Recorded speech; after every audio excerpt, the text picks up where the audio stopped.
Mm-hmm.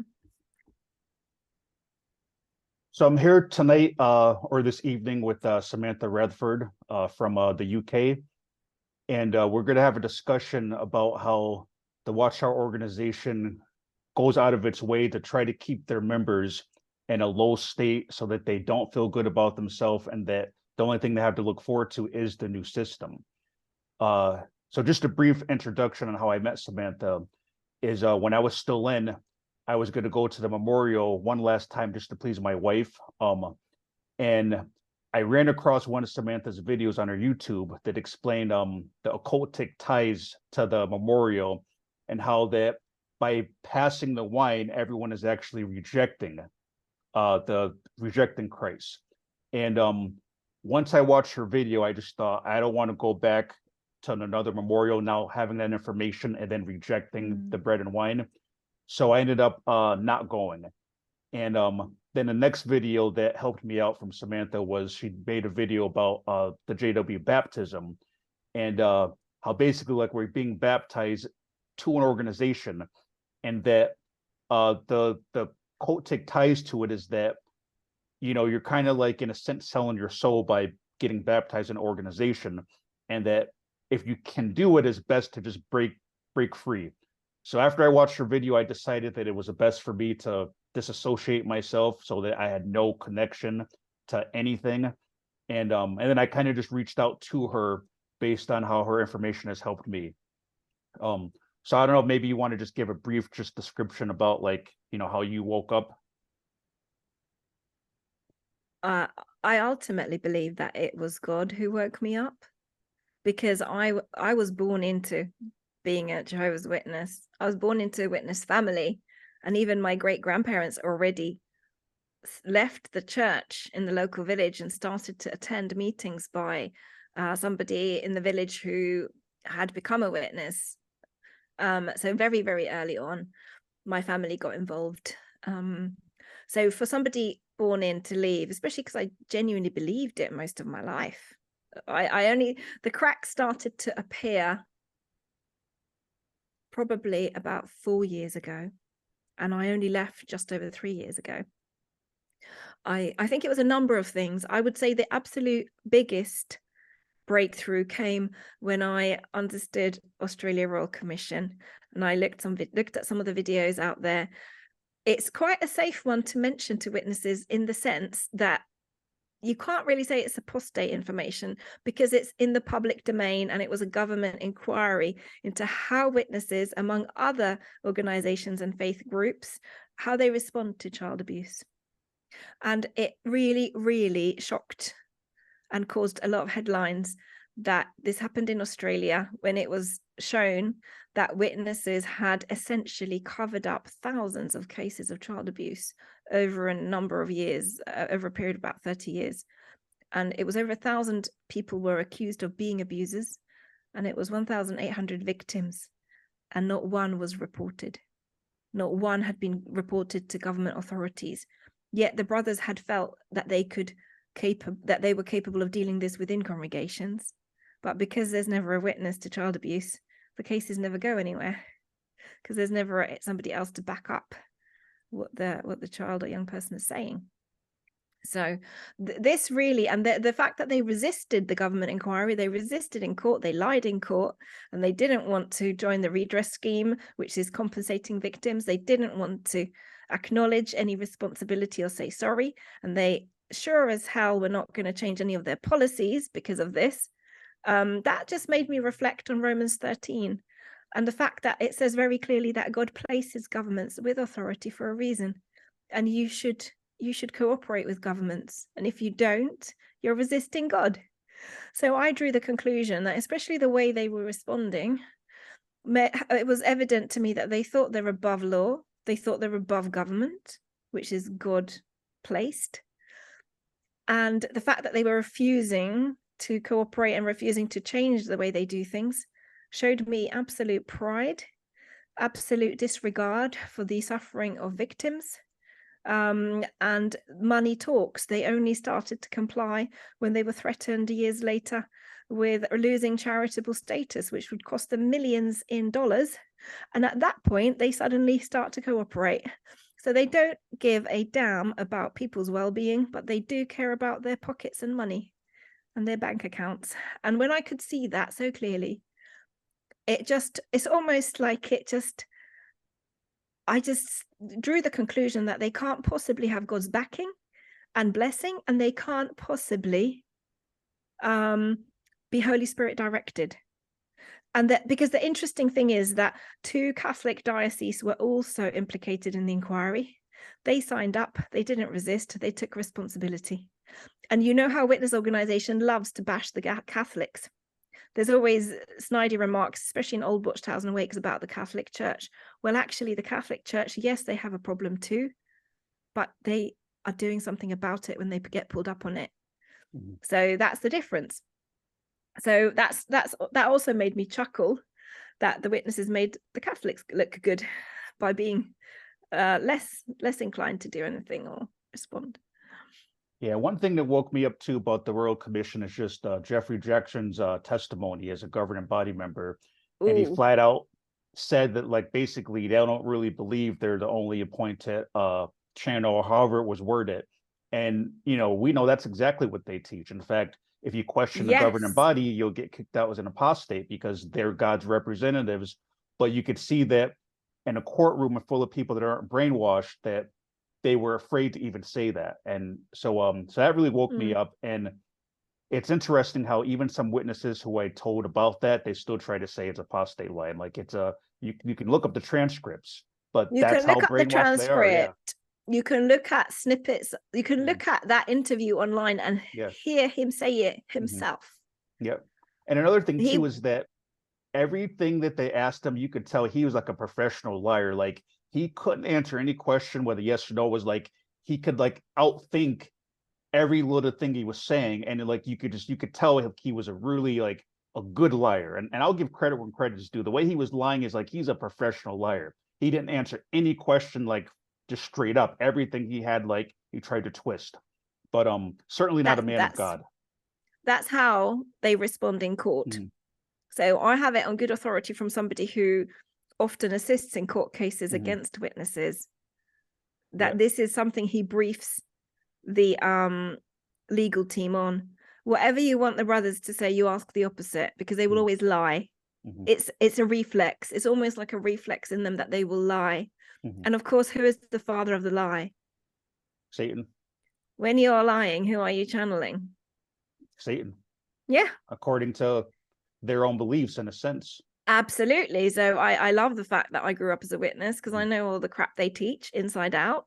Sadly, I also taught it, and I repented for that, because I now realize that I was misleading people, or trying to. And I'm just very grateful that I've been able to come out, examine stuff for myself. It was actually quite scary, because when I left, I knew that I no longer had faith that they are God's chosen channel.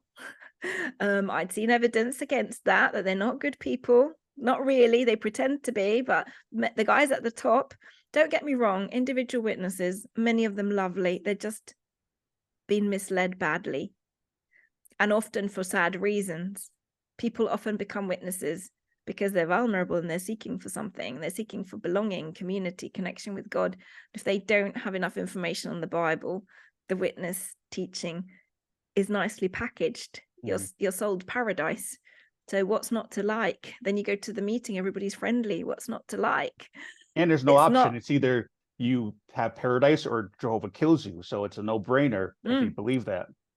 Yeah, there's also the Armageddon threat, and let's use the fact that it's last days to really scare you. And then on the one hand, you can either get destroyed like everybody else, or you can be saved. So yes, it's packaged persuasively. So the first topic I want to discuss with you is what they so-call privileges in organization, how basically is like a rank system, and the more privileges you have, the more respect that you have. But then those that don't have privileges are kind of looked down upon. And I think that's kind of the start of how they want witnesses to always feel that they're not good enough, and to not feel good about themselves. So just from my experience on being a brother, I was I was a witness for about like maybe 5 years before I got appointed ministerial servant. And before that, I was kind of made to look worthless. Like I remember I wanted to do microphones and I got rejected. Like, no, you don't qualify. Well, to tell a grown man that you're not even qualified to take a microphone and walk back and forth, like that's like a servant's job.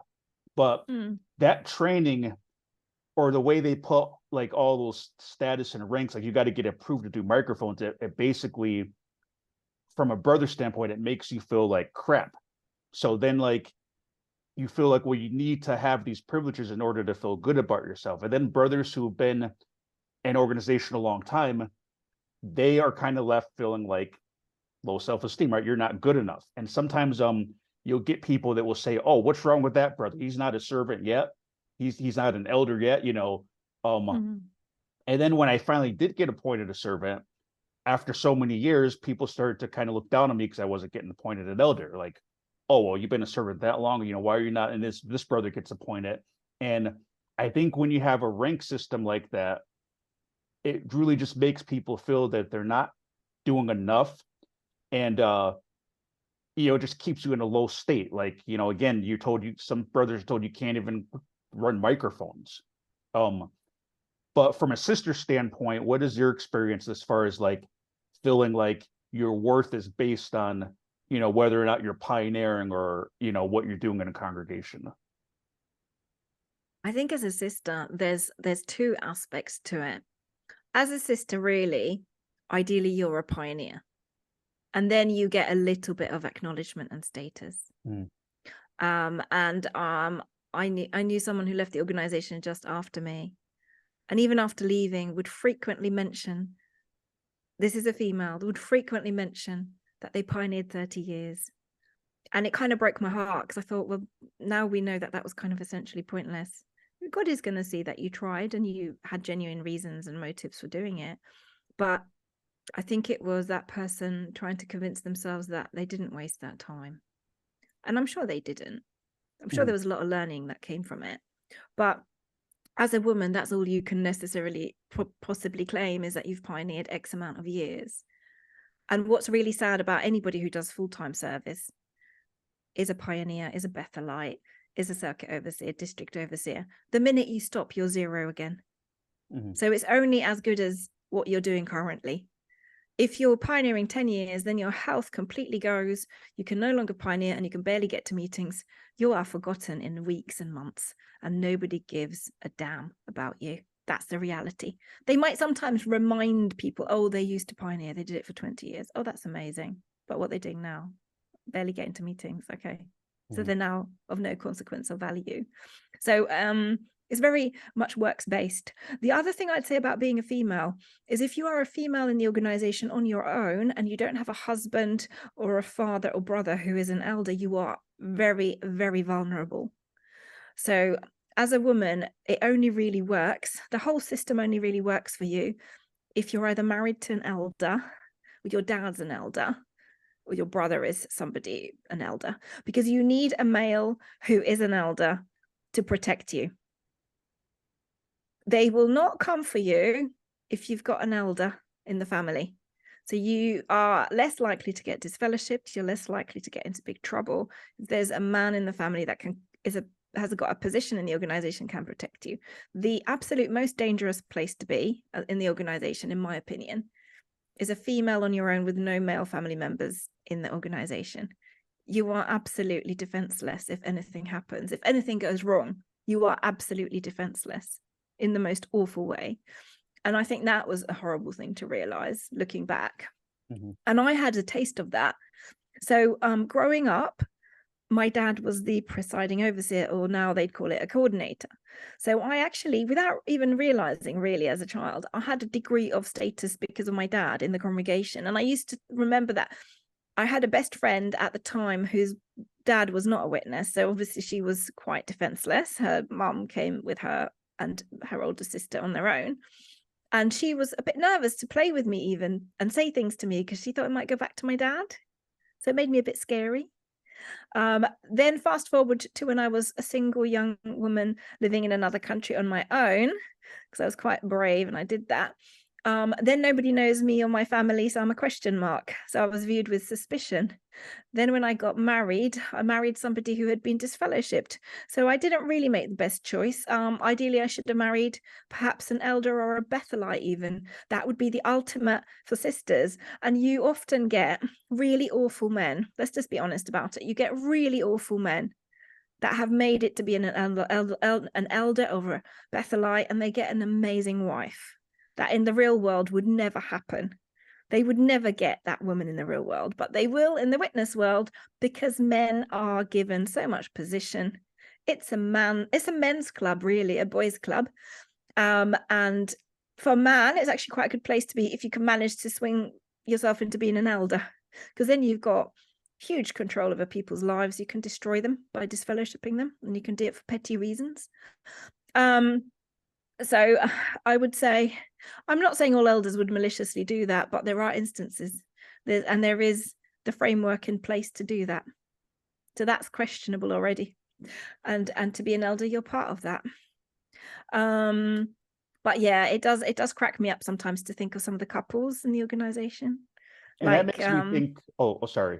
Yeah, I was going to say that makes me think too, like, they kind of have arranged marriage as an organization, even though it's not outright.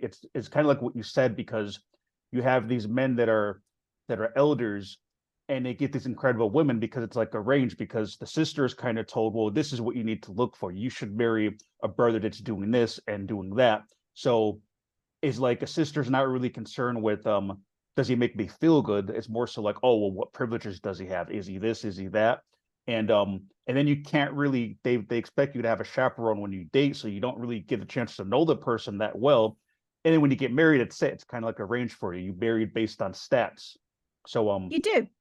And then that's where you end up with a lot of bad marriages. And one thing is, witnesses they'll sometimes brag like, oh, we have a low divorce rate. Well, they do have a low divorce rate because they're not allowed to divorce. But you have a lot of bad marriages, but most of them, it's like they're stuck because they're told you can only leave unless you go basically cheat on the person. So it is like an arranged marriage. It is. You will get young sisters pioneer, not because they are bothered in the slightest about pioneering or telling people about Jehovah and the kingdom, but they'll pioneer to attract the right kind of man. They will be eyeing up brothers that have got some sort of privilege, that are going places. Maybe they're pioneering, maybe they're min serve, maybe they're already an elder. That's currency. And I have a friend who's now left witnesses, who never got made a ministerial servant, even though he was in Bethel for a while. Now he is somebody who does do some original thinking and is an original person. Now they would never make someone like that a ministerial servant or elder, because he might not follow the way witnesses do things. He might not follow the rules. He might not follow the policies, because he might think for himself. They will never make you up if you might question anything. So they will always look for those company men, yes men, who will just follow direction, often mindlessly, without using their brain. Yeah, no, just on a side point. So when I was when my marriage was in a process of ending, one thing my wife said to me, or ex-wife now, she said, I want the man I married. And if she had married me based on me, maybe we would still be married, but she married based on stats. And once I woke up to the truth, I wasn't the man she married. I wasn't a company man, brainwashed, like I could think for myself. So we kind of realized that, like, me leaving the organization, it was kind of like there wasn't really much to our marriage, because it was all based on stats, on so-called spiritual stats, which mean nothing once you wake up. Yes, and I know other marriages that once one partner has left the organization for whatever reason, the marriage fails for those reasons, because the person might change. However, being a divorcee, because I had my divorce happened while I was a witness, and from that point onwards, I already was in kind of a weak position, because my husband was not an elder. He was made a ministerial servant briefly, but because of his own personal issues, he was taken off again, or he stepped down actually. He stepped down. He didn't feel comfortable being a min serve because of some of the problems he was having. And when we eventually divorced, that was really a tough time for me. I'd say spiritually, I learned to pray in that time period. So that's good. That stood me in good stead, because it was a horrendous knock and a lot of grief and sorrow and sadness, because as a witness girl, I thought I was married for life. So my way of coping with it and ability to cope with it was zero, because I'd never factored it as an option. So being a witness is okay as long as that bubble doesn't burst. If a real life problem hits you, that's when the bubble starts to burst. And I would also say that once I was a divorcee, people were very quick to tell people that I was a divorcee. There was a brother interested in me, just to give you an example. There's a brother interested in me, came to my congregation's territory to do ministry with me, came out of the train station, saw a couple of sisters. They happened to be from the neighboring congregation, but they knew me. And he said to them, oh, I've come here to meet Sam. I know her. And they straight away said to him, oh, she's divorced. So do you see how my value became minus 500,000 zero? Because at that point I wasn't pioneering and I was a divorcee. My value would have only been lower if I had kids.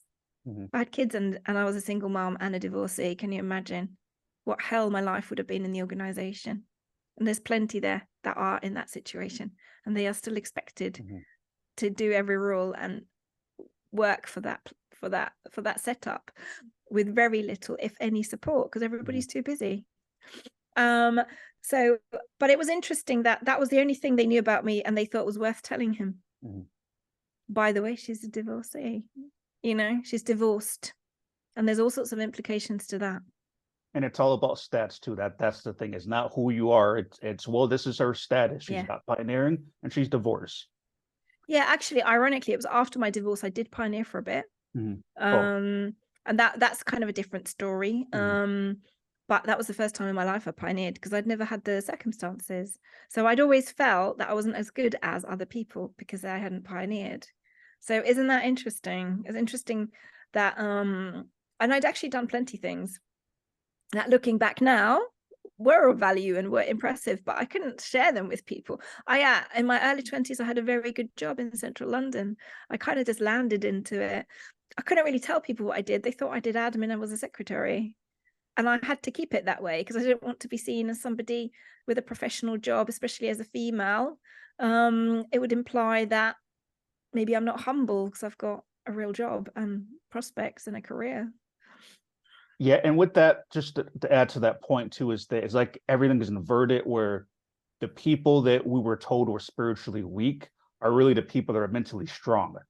And the people that are supposedly spiritually strong are the most brainwashed. And that's how it is. And I think that people who are considered spiritually weak are the ones that are more likely to wake up and think for themselves, because they're not all position driven and they can think for themselves. They're not afraid to get a good job or go to college. But the ones that do all the spiritual stuff, they're just the most brainwashed. That's just my take on it. I think so. And it depends. The ones that sort of do the bits that suit them, sometimes they have the most cozy setup because they're still having a reasonably decent standard of living and lifestyle and a family, and they're doing just enough to kind of be there to benefit from any family and friends that are witnesses. Because I think there's a lot of people that probably would leave, but they can't. They're trapped because if they leave, they lose contact with friends and family. Some, I think, become inactive at some point, but that also means that eventually they will include you less and soft shun you. So the end result becomes very similar. So another topic I want to discuss is how when it comes to like giving meeting parts, that they always tell you that, oh, the credit goes to Jehovah. So you're kind of led to believe that like you didn't do anything on your own. It's only because Jehovah blessed you. And I think too, when people leave the organization, like say if you get this fellowship that you didn't leave on your own, you could end up failing in life, because if you believe that the only reason you did anything good is because Jehovah blessed you, then you have that mindset of, oh, well, I can't do anything because it was only because I was a witness that Jehovah blessed me. Just to give one experience that I had, where when I became a ministerial servant, I gave my first public talk, and I took it serious. I started writing it like 6 months in advance. And when I wrote the whole thing out, I went to the Kingdom Hall every single night for a week. I worked second shift, so I'd get out of work at midnight. I would go to the Kingdom Hall, open it up. I would get on stage, and like rehearsed the talk in front of like an invisible audience. And I did this 7 days in a row after work, all the way up until the weekend meeting. So I practiced really, really well. And when I gave the talk, I didn't even glance at my notes once because I practiced so well that like I could just recite the whole talk. So uh, another ministerial servant, like maybe like a month after me, gave his first public talk. And when I was talking to him about it, he said he only practiced it one time. Like only one time he actually like practiced the whole talk. And when he gave the talk, you could tell that it was looked like his first talk. Like basically, uh he was like looking down at his notes, he was getting lost in his notes, he was swaying back and forth, his voice pitch kept changing. So it looked like his first talk, and it was. But when I gave my talk, some of the friends were saying, wow, that was like, a convention level status. Like you'll be giving talks at the convention. But the point that I'm bringing up is that I was then told, oh no, when the friends say nice job, just make sure you give the credit to Jehovah, like, because only with Jehovah's blessing, like you didn't do it on your own, all the credit goes to Jehovah. So then it's like, okay, well, I worked my butt off to put so much effort into this talk. I wrote it myself. I mean, yeah, I followed the outline a little bit, but I put a lot of work into it. Then another brother comes along, puts like no effort into it. You can kind of see it, but we're both told, oh no, it was all Jehovah. Nope, you didn't do anything yourself. It's all Jehovah. And everyone who's gone to the conventions knows that there's some brothers who they put you to sleep. They're born speakers. They put you to sleep. Then you have the brothers that are really good. So what is it? Is it like Jehovah has good days and bad days? Like on some brothers, he really helps them, and other brothers he like slacks off. I don't know, but it makes it makes you feel, at least from a brother standpoint, I can say that like we're still like worthless. Like we can't even take credit for a talk that I put together. God needs credit for it. Well, if God created the universe and the heavens and the earth, and he created the human body, the brain, he's so miraculous. He created all these beautiful things. Is Jehovah that much of a narcissist that like he has to take credit for a talk that I wrote? Like I can't even do that by myself, that he demands credit for a talk that I wrote. Like I can't even take credit for a 30-minute talk. And but again, when it's done to you, that's how you're made to feel. So it keeps you in a low state where you still feel like you're worthless. Like, I can't take any credit. Jehovah wrote the talk for me. It's only because of his blessing. So if I leave the organization, I'm not gonna have Jehovah's blessing anymore. And yeah, so like because so people outside the organization don't do anything, they can't function. This is the belief they want you to yeah. have. But my response also would be, when it comes to making you feel that you can't take any credit for yourself, you have to give it to God. Yes, I think we can give God glory by everything we do, because ultimately everything we do is because he's made us and given us naturally gifts. But what I would say is, look at the Bible. How are the books of the Bible named? The majority are named by the name of the individual that wrote it. And that is the inspired word of God. So he still gives people, not only are many people in the Bible mentioned by name, their life story is shared, sometimes their deepest thoughts are shared, but the books bear their names. So we do not serve, or God is not egotistical. He's not insisting it's all about him, is he? He No. actually wants people Mhm. to have success. He wants people to have a name for themselves. There's a lot of scriptures that talk about that, Yeah, and making a name for yourself. I remember too how so when I started giving public talks and I would go to like congregations all over, so I always put a lot of effort into my talks. So then like after the meeting, after the Watchtower study, there'd always be people like waiting to tell me that I did a good job and they enjoyed my parts. So it started to become uncomfortable because I had to keep giving credit to Jehovah. So like instead of me being natural, I'd have to say, oh yeah, it was only with Jehovah's blessing. Yeah, Jehovah helped me out. Jehovah this, like, and it became almost like unnatural where it was like I started to avoid it. So then like when I would give public talks places, I wouldn't even want to like I would kind of try to avoid like people trying to like talk to me because it just I didn't know what to say. You could only say, oh, all the credit goes to Jehovah, all with Jehovah's blessing. Oh, all the credit goes like you can only say the same thing so many times without sounding fake. And like why, like, say if I like had a really good illustration and that's what they like. Oh, I really like your illustration. Like, I should be able to like at least be able to say, hey, yeah, I'm glad you like the illustration. I put a lot of thought into it. But you can't even do that, or you're not supposed to. So even when they're trying to tell you in detail what they liked, the training is nope, you're a good for nothing slave. You only did what you ought to be doing. The credit goes to Jehovah, and it just becomes unnatural after that. And then, like again, the brother that puts no effort into his talk, he's told the same thing. Oh, it was Jehovah.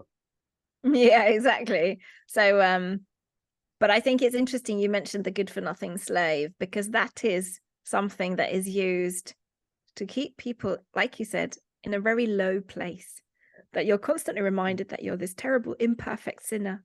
Think of how much witnesses talk about imperfection.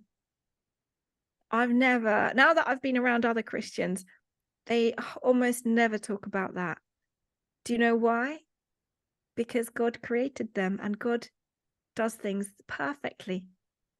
So nobody is a mistake, because the God who made you does not make mistakes. Yep. And that thinking, that is much healthier. Okay, yes, we have got the issue of sin, but guess what? Jesus sorted that part out. So when God looks at you, he doesn't see the sinner, he sees you perfectly through the lens of Christ. And he sees the work of his hands, which is an individual with unique, as your fingerprint is unique like a snowflake. And I firmly believe this, every single one of us is born here for a reason and a purpose, with all the gifting and ability that we need to fulfill that role. So I believe that everybody needs to find their purpose and calling. And for witnesses that are still in the organization, it is impossible for you to do that, at least to do it fully, because the organization will tell you that you should be pioneering, that everybody on the whole earth should be teaching people. Now, that's not true. Not everybody has an ability to be a teacher. Not everybody has a desire to go and be an evangelist and talk to strangers about God. Those are actually quite specific callings, and very few people have those, really and truly. Most people are here to make a contribution to society in some way. Maybe you're a naturally good teacher, maybe an accountant, maybe you're creatively gifted and you're going to do incredible things in music or TV and film, and that's actually what you were put here for. But if you're in the organization, you're going to do nothing. You're going to do diddly squat, because you're so forced into a mold decided by a governing body, essentially. That wouldn't it be a good idea if we make everybody to do the same thing? Well, no, it wouldn't be. If the whole world became witnesses, we'd have an awful lot of, well, here in the UK, window cleaners. We wouldn't have anybody to run society. And yet society needs running. So the whole concept is just very, very messed up. And I think that thinking that you're a slave is there to hold you back from doing what you're actually here to do and what you're meant to do. And it's to hold you back from being happy and enjoying life, because it's in their interest that you feel miserable and you fear Armageddon, and your thoughts, like you said, is focused on paradise, not focused on life now, but focused on future. So if your focus is on the future, you miss the now. That's actually something I learned when I studied counseling and psychotherapy. One of the biggest reasons for anxiety is people who constantly think of the future and what might happen. So witnesses are actually kind of encouraged and programmed to be permanently anxious because they're worried about the future. Now, I don't think God wants that for people. I don't think he wants you to be constantly fretful and fearful for your life and being destroyed. That's, in fact, fear is used to control people. Oh yeah. It's very, very essential key part of controlling people is fear. And that's what the organization is absolutely masterful at doing, keeping people in fear. Fear that if I leave the organization, I'm destroyed. I'm dead. Armageddon might come and I'm dead. That's a horrible thing to teach anybody. Yeah, and then like a lot of witnesses don't even know because they ban their own literature, so they don't want them seeing their old magazines and stuff. But they've been preaching this doomsday stuff since the 1800s, so they've always literally over 100 years, always keep that same state of the end's coming any day now. So they always focus on the future. They don't live life now. One thing with my ex-wife is that she actually wanted to have children. She did, but she said Bless. not in this system of things because the end's coming. Like she didn't want to have children through Armageddon. Like so, literally, she put off having children for the future, and that's how they live. They don't accept like they don't live life now. They live life for the future paradise. An organization wants all their time, all their money. That's why they want them pioneering and all the free building, 100% focused on the future, and they've been doing it since the 1800s. They have. Think of all the children that.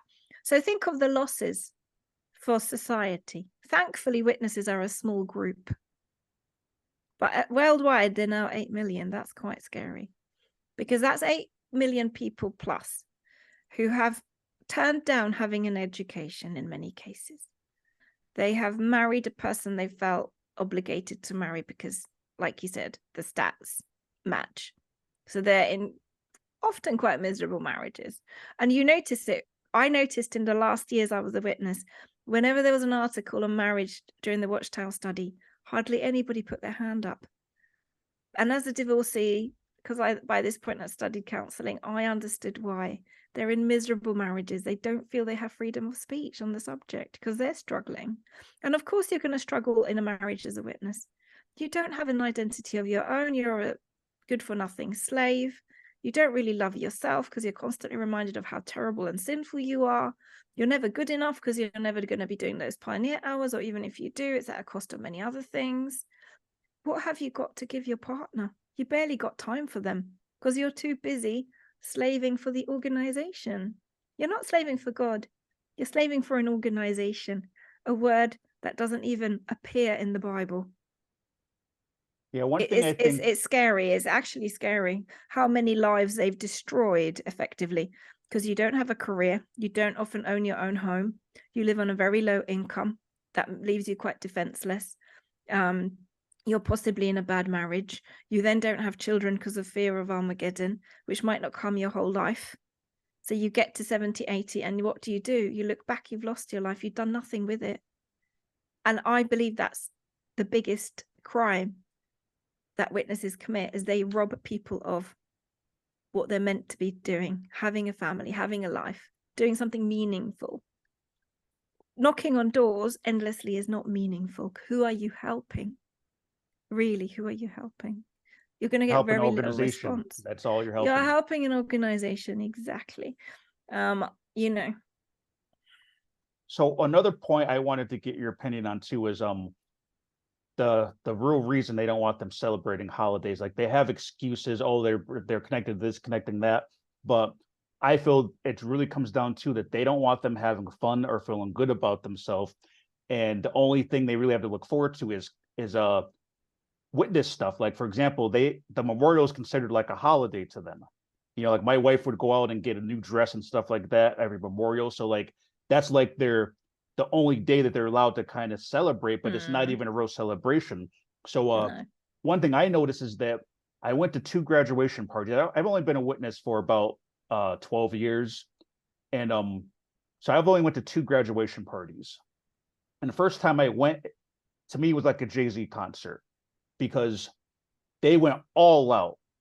And I was like, remember kind of being taken back. Like I thought this was like a graduation party, and like it was a young sister that was getting that graduated, and like she's taking all these photos and everything. And it looked more like also like a sweet 16, like a birthday party, but it seemed like it was all the suppression of not being able to do anything. Not only do witnesses can't celebrate, but they're even discouraged from going to other celebrations, like from outside sources. So they don't really go to real parties. They have what they call gatherings, which is not really a party. So it seems like when it comes to graduation, the organization has not been able to justify, well, we can't go to graduation parties. So they can't really say much about it. And it seems like all of that built up just wanting to have fun comes out at graduation parties. I don't know what your experience is with that, with graduation parties or just holidays in general. I think this is where culture might come into it. So here in the UK, people would really make quite a big deal about weddings. They would Okay. have a party for the engagement already. That would be a big party, and the wedding even bigger. Another thing that is quite popular or here among witnesses is anniversaries. So if somebody's been married 5 years, 10 years, 20 years, they'll have a big party. My parents tried to compensate for the lack of Christmas and birthdays by making their anniversary a celebration where we would have presents. But if you think about it, that's a birthday in a sense. It's a birth of a marriage, birthday of the marriage.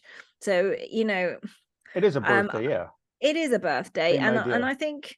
I think yeah, graduations, especially my home country Finland, when you become you do your sort of, you finish college, or they would here maybe call it A levels, and you have completed that bit of your training, you have a big party. So witnesses would go all out on that. So like a graduation, yeah, similar thing. Not so much in the UK. I think that not having birthdays and Christmas is very clever, because it's a way, there is a type of abuser. So this is going into counseling, but there is a type of domestic abuse scenario, which is called the jailer. Now, if you're in a relationship with a jailer, person who is abusive in that way, they will make sure you are slowly cut off from your friends and family, and you are completely isolated, and you are fully reliant on them. Can you hear how toxic that scenario is? So in a bigger scale, that's how the witness organization treats new members. They will encourage you to cut contact with your friends and family that are not witnesses, because they're spiritually bad for you.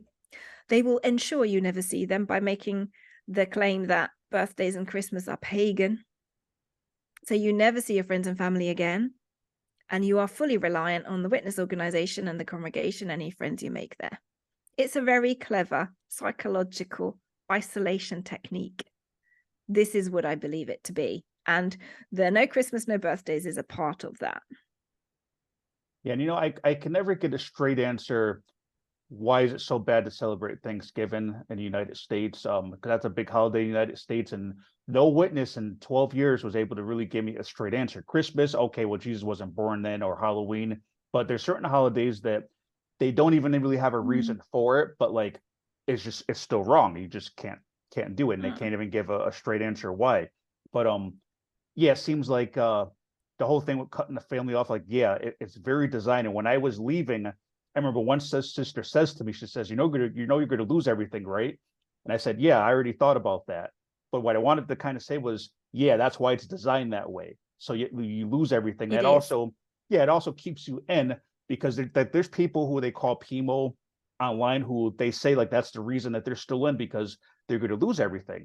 Now, for me, I was only witnessed like the last 12 years. So like I had a life before I became a Jehovah's Witness. So it was easier for me to not be so afraid to leave. And I've been fortunate enough to find some of my old friends back who had cut off. But for those that were raised in a religion, they don't have anything else. So yeah, they're kind of threatened, like if you leave, you're going to lose everything.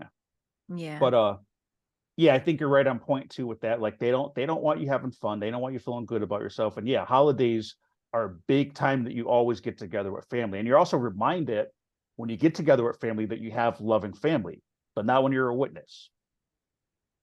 And then like with the Yeah. memorial, so like they make a big deal out of the memorial. So like I said, my ex-wife would buy a new dress and things like that, and I would like make sure I got like my nicest suit and tie. But then it's only for like 30 minutes. So it's like they It's try to make a big deal, and then like that's it. That's the only like little it's bit of joy and like fun that you had, 30-minute memorial, and that's it. and it's not fun. I No. I always found memorials stressful. From a child to the moment I left, that day stressed me out the most. I now know the reasons, because it's incredibly dark and twisted what they do at the memorial, because you reject Jesus Christ ceremonially by not partaking. It's deeply demonic what they do, and deceptive. I think it's better to be out in the occult and knowing what you're doing than being a witness where you're tricked into the occult. It's nasty what they do for brothers and sisters that think they're doing the right thing. Yeah. At And one point, I used to feel so stressed on Memorial Days. I was always nervous, anxious about the whole thing. And I didn't feel comfortable the whole time, and I was stressing about it. I found it nerve-wracking when the wine went past and the bread, because from a little girl I was told not to touch it, or when I was old enough to pass it on, to just, I'd be nervous, like think I'm going to drop it or something, or lose my mind and sip it, and everybody will think I've gone crazy because I think I'm anointed. And I remember the last few memorial days, weird things happened. Like my car would break down. I'd get it's very interesting that the last few memorials before I left witnesses, things happened that felt like something was stopping me from going. And I don't think it was a demonic resistance. I think it was God actually starting to think, like, let's give her some signs to not go, because it's so damaging to go. You curse yourself by going to a memorial. You spiritually curse yourself each time. It's actually a really dangerous thing to do each year. And it's horrible to think that witnesses will invite people innocently thinking it's a great thing. And they will invite friends and family that are otherwise maybe not interested. And it was very interesting when I left witnesses, I was in contact and have made a friend in Canada whose husband's family are all witnesses. And she once went along, she's a Christian. She once went along to a memorial to see what it is about. And she felt incredibly uncomfortable the whole time, and she would never go back. So it was almost like she could sense it. She could sense something's not right about this.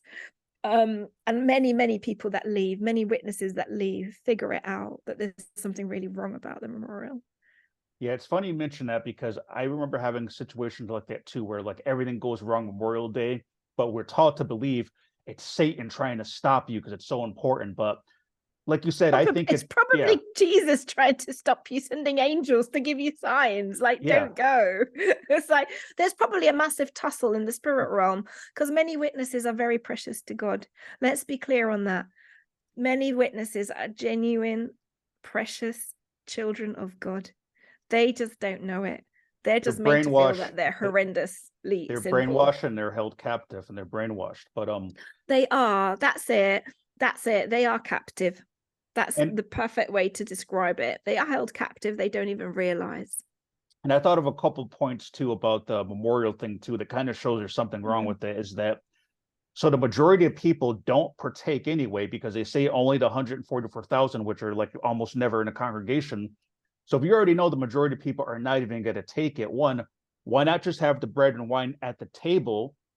And for the one or two people that are going to partake, will go up and take it, right? Why go through the whole charade of making sure everybody touches it to physically reject it? It's kind of like if somebody offers you a drink and you're like, oh no, I'm all set, I don't want to drink. That's kind of like what you're doing. Like, here's the bread and wine. No, I'm all set. Pass it to that person. Oh, I don't want it either. Here, you take it. No, I don't want it. Like, why does everybody have to touch it to reject it? Why not just put it on the table and go up and drink it if you think you're anointed? So it's like they make it a point that everybody has to touch it to pass it. And it's Yes, it something, confirms. It yeah, confirms your rejection. It confirms that yeah. curse effectively. And you are correct. If they know only a few people are going to partake or take the bread and the wine, yeah, it makes sense that you would just have it at the front and say Yeah. anybody who feels that they want to come forward, and the rest just meditate and pray or something. That's a very good observation. I hadn't thought of that aspect of it, but you're right. It's intentional. Of course, everything has been intentionally designed. And then like another point too is that so not only do they pass it, um I just lost my thought. I just had it. We'll come back to it later if I remember what it was. It was something Mm. along the lines of oh yeah, this. So not only are they passing it to everybody and everybody's rejecting it, but when you read the Mm. account of, if you call it the Last Supper, or whatever people call it different things, if it's mandatory that everybody's there, even who supposedly don't have the heavenly hope, which is of course Jehovah's Witness teaching, why didn't Jesus say to the whole town, okay, go invite the public, everybody has to come and just watch us take it, because it's so important that everybody. He didn't say that. He just told his disciples, here, drink. So Yeah, why didn't he go and invite everybody in town, and tell them, this is we gotta it. watch us, you gotta watch us do it, and we're gonna pass it to you. But then you guys, Jesus was very simple. right? He would have just told, he would have made it clear, okay, Yeah. this is only for these special people that have a hope, but everyone else has to watch it. So, but Jehovah's Mm. Witnesses, they make it mandatory that even if you're not partaking, you have to be there. But that's completely made up. Yeah. Jesus didn't say that. He basically just said, take it. This means by, you probably know better than I do, but like it was very simple. And I also was told too that the term breaking bread came from like the regular practice of partaking. Like that's why they would say like breaking bread kind of meant like that. Communion. Yeah. So the rest of the Christian world would call partaking of the bread and the wine, they would call it communion. They would call it one of the most basic things a Christian would do. There's this verse in the Bible that clearly shows that it's linked to your salvation because you're really accepting Jesus Christ by doing that. There's, like you said, Jesus never said some people would partake and others wouldn't. That's not biblical. The early Christians used to do it weekly, even daily. So when Jesus said, do this, when he basically said, keep doing this, he actually did mean keep doing it because it's very powerful. Every single time you do communion, you are actually poking at Satan because you're saying, I accept Jesus Christ and I am saved and I believe I am. The communion is incredibly powerful. They don't want witnesses doing it because, again, they don't want you connecting with God. Not really. They don't actually really want you to have any Holy Spirit, because if you do, you're going to start questioning things and you're going to start understanding scripture, Well, they understanding it cleverly, like a non-witness. yeah, they cleverly somehow put the governing body in place as God. So, Oh, he's a substitute for Jesus. And even the memorial, if you think about the memorial talk, they say that the event is about Jesus' death, and they talk about Jesus as little as possible. They will insist on ridiculous details, like it must be this type of wine, it must be this type of bread. All of that is subterfuge to the and fact full that moon, they're, right? They have a thing with the full moon. It's got to be on a full moon, I think. And I think, well, that's to do with the fact that it's Nisan okay. 14th. So it doesn't fall on normally the Easter holidays. It falls before or after. It has to be a full moon because it's actually a parody of the Black Sabbath, and that's always on that date. So the biggest occult ceremony and celebration in the occult calendar always occurs on the Memorial Day. So witnesses that are spiritually sensitive, that pick up on that tension in the air, you're picking up on the fact that the demonic realm is extremely active on that day. And whereas the occultic side will openly mock Jesus on that day in their celebration, and declare Satan the winner, the real ruler, that's what they do. Witnesses have found a way to trick their membership, or what would you call them, to trick the people that are their followers into rejecting Jesus, but in a way that seems Christian. It's very, very sinister, and it's very twisted. And Yeah. like you said, there's actually a lot of references in the Bible to the fact that the early Christians would have done it frequently, in their meetings, or when they got together to worship, or if they got together to even have a meal, they would do the not memorial, the the equivalent to the memorial, which is the communion. They would do that then, and it was a frequent practice. It wasn't just an annual thing. When witnesses leave, quite often they will understand, partially at least, that it is okay to do this, but they still might hang on to the fact that it has to be just that one day a year. But biblically, it doesn't have to be just once a year. You can just do it once a year. You can even just do it once in your life, and that's already significant.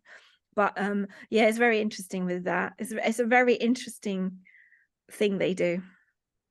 Yeah, and for those watching, I'm going to put a link to Samantha's video regarding that, where she gets into more detail. So you can check out her channel. I'll make sure there's a link to that in the description. Thank you. So this is an important point about like how they don't want us to feel good about ourselves. So they don't want us to feel like attractive. They don't want women to be able to feel sexy. They don't want men. Like, for example, I think the reason they don't want men to have facial hair, like you can't have a beard. I think they want to get rid of your manhood. That's what I honestly think, because One, everyone that wrote the Bible had a beard.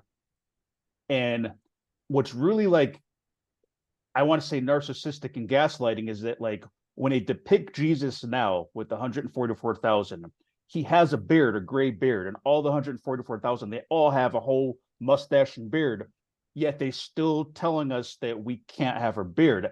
And I remember one time I mentioned this on another interview, and someone in the comments had said something like, "Oh, that's not true. I asked my sister, and she said it's not true."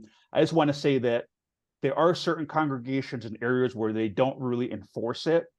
But if you look at headquarters and if you look at the JW broadcasting, you can't have a beard, period. Like try getting an interview on JW broadcasting and show up with a beard and see if they still use it. You can't have beards. It's just the fact that certain areas don't really enforce it. But they probably would if the circuit overseer comes to town, because they always put on an act when the CO comes to town. So I just wanted to clarify that yes, you can't have beards in an organization. It's just some congregations don't really enforce it in certain areas, but that's a sign of manhood. Like I remember, like when I was in high school, like other like teenagers that had like a full grown beard, like you'd look at and be like, wow, like you kind of feel jealous, like they got more testosterone or something. Like it's a sign of manhood when you're a man and you grow that. But I think they literally wanted, like, I think that's like a subliminal thing. I think they figured out like it takes away our manhood and it just makes us not feel good. Like we can't have a beard, but it makes no sense. But I know, and it makes no sense because when the whole thing was founded, they all had beards because it was fashionable. Yeah, and Jesus had a beard, and they still draw him with a beard in heaven. They went, because I left so recently. I remember being at a meeting for Metropolitan Witnessing in central London, which is going on the carts near tube stations and train stations. And they did say at the meeting, if you have a beard, you will not get a shift. And there was one or two congregations in London area and outside where men did have beards. They were considered a bit loose congregations, and a friend of mine who was in one of those congregations, the circuit overseer said to them that, okay, brothers, if you have a beard in this congregation, it's okay, but if you go to another congregation, you'll be expected to remove it or you'll lose privileges. So there was definitely that undercurrent of, no, you must not have a beard, there's something wrong about it. And I think you're right. I think it is emasculating men, and it's also, again, it's putting rules on you in areas of life that really no religious organization should be getting involved in certain things like that. They should not be getting involved in your choices in dress and grooming. Not really. Not unless it's incredibly extreme and you have a position of authority. It might not be appropriate for a person in a certain position to have very extreme styles. But I also believe that God is not unimaginative and limited. He's given us the ability to be creative. He's given us the ability to express ourselves through how we present ourselves to the world. I even view tattoos differently now. I think, as much as I personally wouldn't choose to cover myself in them, and I think it's going to go out of fashion soon, and then we'll know who was around this era really influenced by it. I absolutely believe that you have the right to do that, to express yourself and to explore expression and creativity through that. It's just a shame that a lot of them are quite dark, but I absolutely have completely different views now, and even though I still dress very modestly, to be honest, because I was a witness for so long, it's hard to extricate that. I do make a point, if I do wear a skirt, I'll make a point of making it a bit shorter because I can, within reason. And I specifically got a nose piercing because here in the UK, a sister would only get away with it if they were of Indian origin and they could claim it's cultural. So that was my kind of one way to say and physically mark on the outside that I have left. And even this, there's many references to nose rings in the Bible, so I knew it wasn't wrong to do it. But yeah, they're controlling your appearance is just another way of controlling you, and again making you judge people and others and yourself, because they really use that. They really teach you to judge people on appearance and judge people on their meeting attendance and judge people on their ministry reports, although I think they've had to change that. And that adjustment that they don't have to give the exact number is a direct result of court cases Oh, that's against the interesting. organization. Yeah. It's not something they're doing out of their kindness towards brothers and sisters, which is how they'll pitch it, because they're very good at PR spin. I now do a lot of work in marketing and communications, and I'm extremely good at it because I grew up in the organization. Ironically, I learned to, like you did, giving talks, or obviously as a sister, I could only do the little talks, talking to another woman as a householder, but I did learn to speak. I learned to read and speak in public and interact with people in the ministry. And I learned to look at topics and present it in a way that I'm going to be doing more and more of that work professionally now, presenting. And all of that actually I learned in the organization. So I did come away with some transferable skills. But like you said, you know, we did work for those. We did work for that. And quite rightly, we can reap some reward. So how was it like going back to like the dress code thing and the skirts? Like how was it were you in a congregation that was very strict where like they would basically like what were the rules were that according to where you grew up at as far as like skirts and stuff? Like it has to be this, like you can have a skirt, but it has to be like, you know, at a certain point, or did they just what did they say, or how were they? I grew up in quite a conservative congregation. Interestingly, my mum sometimes tried to encourage me to be a little bit more out there and creative. I think my mum's family is quite creative, and I think they're very frustrated being witnesses because it holds them back. So there was a part of my mum that wanted to be an artist and a creative and show that. Having said that, she did actually favor very conservative styles. My skirt had to always cover my knees. Nothing could be too tight or revealing.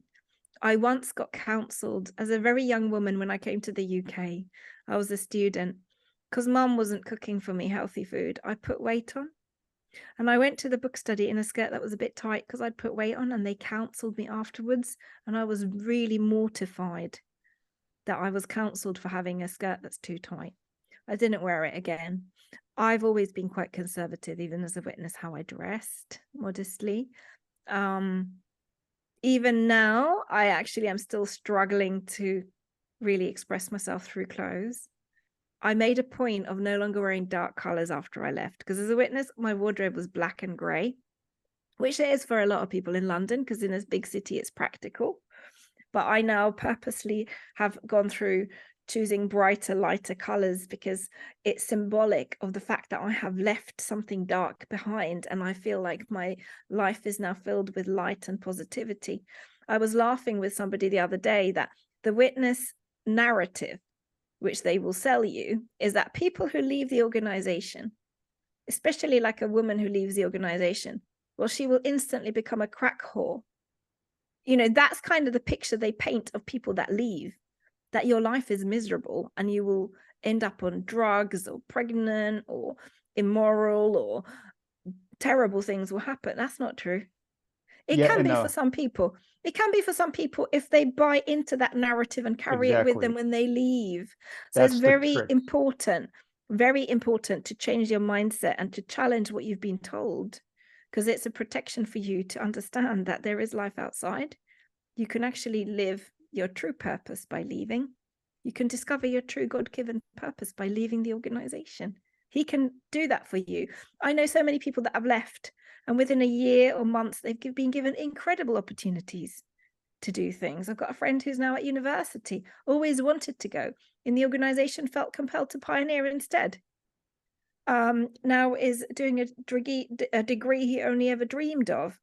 And I personally have been given amazing opportunities I would have never dreamed up for myself, but they've come my way and I've taken them. Yeah, and like we said about leaving too, that so I've noticed that everyone who's a so-called apostate, I don't even like to use that term, but the so-called apostates who don't go back, all of them that I've seen seem to be doing way better than an organization. But the ones that when people leave and they do end up like partying and all that stuff, those are, I mean, this is just what I think from what I observed myself, is that the people that get disfellowshipped and believe what the elders say that Jehovah is kicking you out Jehovah's abandoning you, you're being punished by Jehovah. If they believe that, and they believe that everything good they did was because Jehovah blessed them, even to talk, oh, you didn't do it on your own, Jehovah did it for you. They leave with the mindset of believing, I have nothing. I lost my friends. Jehovah doesn't love me. He's not going to bless me anymore. So then that mindset, they're less likely going to be successful, and then like, yeah, sometimes their life sucks because like you said, they buy into that. But those that leave that understand what they're leaving, from what I could see, I have not met anyone whose life gotten worse. Like the only like it kind of sucked the way my divorce went down. I wish it didn't have to be so like ugly the way that she was being. But like I'm glad it is over because like I said, it was kind of more of an arranged marriage. But besides my marriage falling apart, I'm way happier that I left. I'm starting to learn, like, even just being watch an R-rated movie, I felt good because I don't love violence. Just because I watch a movie that has the rated R, and it doesn't mean I love violence, but you literally can't watch an R-rated movie when you're a witness. You're not supposed to. So, like, just being able to say, hey, what do I feel like watching? Oh, it doesn't matter what the rating is. I can watch an R-rated movie. It doesn't mean that I love violence or that I love something immoral because the movie's rated R. So yeah, it's a mindset. If you leave knowing what you left, you're gonna do better. That's You the way that do. I see it. You do. And I got help when I left. I would say the fact that I trained as a counselor helped me because I had a lot of work to do. And I lost everybody because I disassociated myself. I learned many valuable life lessons. I learned that you only need a few people in your life if they're genuine and they're there for you. You don't need a whole congregation's worth or an organization's worth. They weren't real friends. You can't have a real friend that's a witness. I'd say there's one or two exceptions of people that are different, but the majority will go by the rules and shun you, which is sad. But they're too scared to talk to you because they might get into trouble, and so you lose a lot. I was helped by a US coach who's developed a course for witnesses, and it's quite brilliant. It's an online course, and it challenged me into identifying the witness thinking and the faultiness of the witness thinking that people are worldly. Now that's a judgment. That's a judgmental term. Oh yeah, And it's like, you know what I've discovered? So-called worldly people, most of them way nicer and way more decent than your average witness. I'm sorry to and say. humble, more the I've real meaning met of so humble. many decent people because the organization also unfortunately fosters a lot of people's narcissism and unhealthy toxic traits, which don't get addressed because you're told to put up with one another and cover over with love. Well, actually, long term, that's not a good idea. If somebody's behavior is clearly wrong, you need to pull them up on it and you need to not tolerate that. So it's a really funny place where certain people can get away with incredibly bad behavior and you're expected to just not do anything about it. There's no accountability. Things are just planted on Jehovah very conveniently. You just leave it with Jehovah. If they don't want to address it, they'll just say leave it with Jehovah. And that's Oh about yeah. things that legitimately should be addressed and somebody should be taking responsibility. The whole place is a play on words and twists and lies.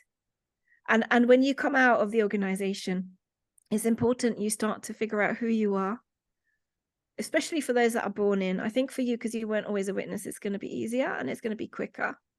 It'll still take time. Those of us born in, we have to reconstruct our identity. It's painful. It's exciting, but it's a painful process. And you figure out who you are. You figure out strengths you never knew you had. You also face challenges you never had before. The one tip I would give is approach life once you leave as if you move to a new foreign country and you have to learn how to do things, because then you'll be open-minded and positive about it, but you'll expect a few knockbacks and a few mistakes. And I think that's the best way. And you can still carry on some of the witness lifestyle that is good. I would say you don't leave and start partying and taking cocaine every weekend. You are going to screw your life up, but so is everybody out there who does that. So obviously still use your brain. But if you do slip up and make a mistake, nobody is going to force you to go in front of three men and tell you.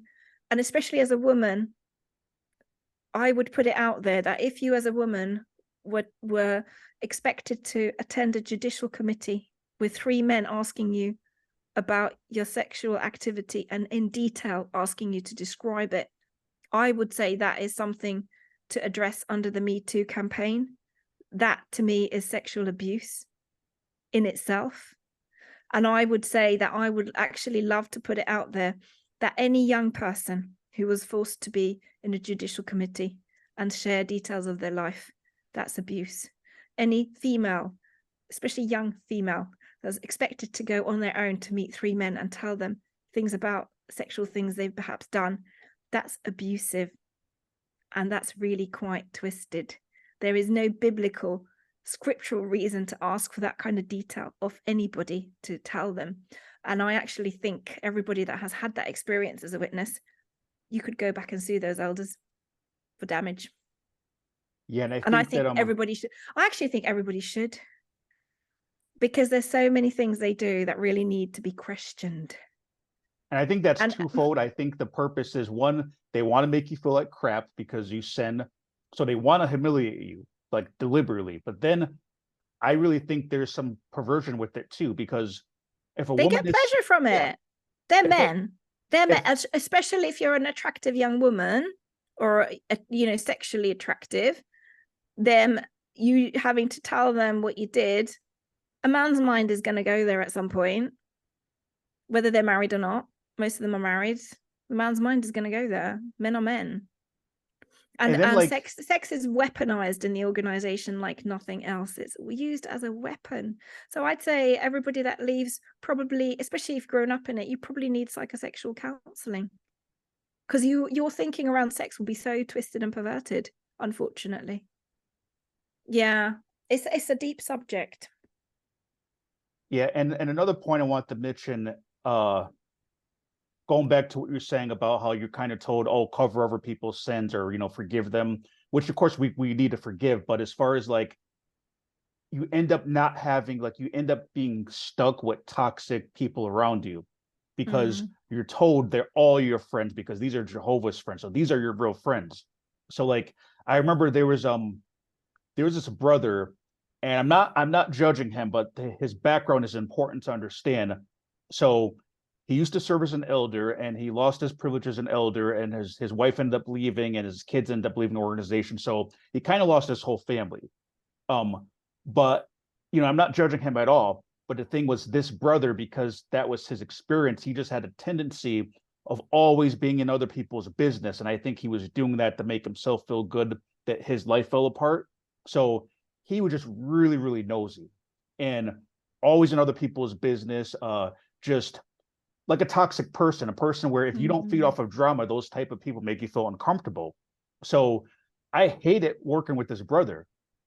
And there was also another sister who was in my service group, and she was also toxic, but she was in my service group. So it was to the point where, like, I would sometimes go to the hall. My wife felt uncomfortable too with this particular sister. We sometimes would find ourselves making pre-plans so that she doesn't get stuck in her car. So like, we knew she was going to be out in service, and it's like, you have to do those things because your soul, your body is telling you this is a toxic person. That's why you feel so uneasy around them. But the organization is trying to suppress that. Like, no, they're your sister. It's wrong to do that. You got to go out on service with them and get to know them. But it's just like a toxic environment. And, so like, you're sometimes stuck with people who are toxic that you don't want to be around, but then you're told they're your friends. But when I was leaving, like when I became an active and I knew I was leaving, but I didn't leave yet, this brother like texted me something nosy because I wasn't at the meetings. And it felt good to kind of tell him off. I wasn't that rude, but it felt so. Once I knew I was not going to stay, it was nice. Like I said something like, the only time that you text me is when you think something's wrong, so you're not my real friend. It wasn't even that bad what I said, but I never could have said that if I was still like a ministerial servant. I only got away with it because I was already inactive, but it was empowering when I was on my way out to be able to say, you know what, I don't have to have toxic friends. If I feel uneasy about somebody, I just don't. And I'm not even judging them, because they could click very well with somebody else. I mean, God created us all different. We all have different personalities. So like, just because I don't want to hang out with someone, doesn't mean I'm saying I don't like them or they're a bad person. I just don't click with them. We're not in the same vibe. But I think also when they control your friends, it's another way of keeping you down. It's like, no, they're your friend anyway. They're in your service group. It doesn't matter. You got to get over it. It doesn't This always is work. it. This is it. And in life, sometimes you can't choose the people. You might not be able to choose your colleagues, for example. But what has been refreshing for me and liberating for me is that I've met some people and they've shown something about themselves to me that has made me think we have very different values and very different views on things. I don't want to be your friend because there's no point. We don't have enough in common. There's been some people that, because I've grown up as a witness, I've given them a bit too much time and opportunity, but eventually it's come to a head. And I've learned to pull people up on things, and I've learned to say no and establish boundaries. And that's something in the organization. You're not allowed to have boundaries because you are really just expected to do whatever you're told. And like we were just describing, you're expected to take things from people and put up with behavior and even verbal things they say to you that in the real world they wouldn't ever be able to do, because they would very quickly have no job and no friends. But in the witness organization, some people like that, who are incredibly messed up and toxic, thrive because they can't really get rid of them. And so that can be a difficult thing when you come out. If things keep going wrong, get some therapy, because you might need some help addressing the way of doing things if it's not going to work around people. So it can be it can require some work on ourselves. Like I said, I've had to learn to establish boundaries, and I've learned to challenge things and question things and stand up for myself. And the organization, I wasn't allowed to. I had to just go along with everything. I had to put up with some really nasty people. And it's horrible to say that, because there are some brothers and sisters that are genuinely lovely. But the organization also over time twists people. It turns them into copies of the organization's ideal, and it dehumanizes them. And I think that is scary. Especially if you have a run-in with an elder, that's the most uncomfortable, because if you have a problem with another brother or sister, sometimes you can kind of justify it, or sometimes maybe the elders will go talk to them, or but when you have an elder, it's like they're untouchable. We're told, oh well, they're you can't even talk against them. I one time I had just said to another elder that another elder lied on me. He lied. And when I said, yeah, this elder lied, the brother was like, he's an appointed brother, like that's disrespectful. Like, I couldn't even say that this person lied because it was another elder I was talking about. And so, like, when the elders mistreat people, you're kind of put right away that, oh, those are Jehovah appointed them. And then, like, they use the story about how those that murmured against Moses, Jehovah took it as a rebuke against him. So literally, if you have elders in your congregation that are not in check, they can really talk to you like dirt, and you can't even complain because, oh, you're complaining about Jehovah's representative. And then they use those accounts to scare you, and like they'll say how, like, oh yeah, remember Korah, and he complained about Moses, and look what Jehovah did to them. And that's another thing about the organization too, is it really is all fear based. It's all fear based. That's how they control you, fear based. You got to be afraid of everything. Yeah, you do. And I would say that the Bible is very clear on what is fear, where is it coming from. It says that it says basically that fear is not of God. It's not. It's not compatible with God. He doesn't ever force. I think this is the point. God never forces people to do things. He will give people a choice and free will. The organization forces people, whether it's fear of being disfellowshipped, whether it's fear of Armageddon, fear of not being good enough, fear of not being accepted, all of those things. Everything is fear. The Bible says we do not have a spirit of fear, but of power and love and a sound mind. So that's the thing. And I think that's something to maybe repeat. If we repeat a phrase that is very powerful words, we are speaking it over ourselves and blessing ourselves. It's called, in a psychological sense, it's called sometimes positive affirmations. And I would say some of those really powerful verses in the Bible that say things that like that are good ones to adopt as affirmations as you leave, because you want to replace some of the toxic poison that the organizations put in your mind by twisting scripture And doing that is very powerful. If you think of how powerful God's word is, misusing it is the worst kind of abuse. That is spiritual abuse. When you come out of the organization, we've been spiritually abused, in some cases, all of our lives. So that's certainly something I used to do, and I still adopt at times, is repeating positive statements. Because I was going to say they use negative affirmations. they Is what they're do. doing. So they will get people to endlessly say, we are sinners, we're imperfect, we're not good enough. Now that's you cursing yourself. That's you Miserable man I speaking. am. That's a good one. That's yeah, miserable man that I am. Exactly. Getting statements like that repeated time and again is you cursing yourself, is you speaking it over yourself and into your life, into your mindset. So you view yourself badly, negatively. No, start turning it around. Start saying, I am precious. I'm a child of God. I am powerful and capable. Yep. You know, there's so many. Really, you could make so many positive statements. And I would say, keep them on your phone, keep a list of them on your phone and read them through in the morning a few times. That's quite a good tip to start changing, because you need to rewire your brain. You need to change your mindset. So one way is positive affirmations. Yeah, maybe Repeat like positive things.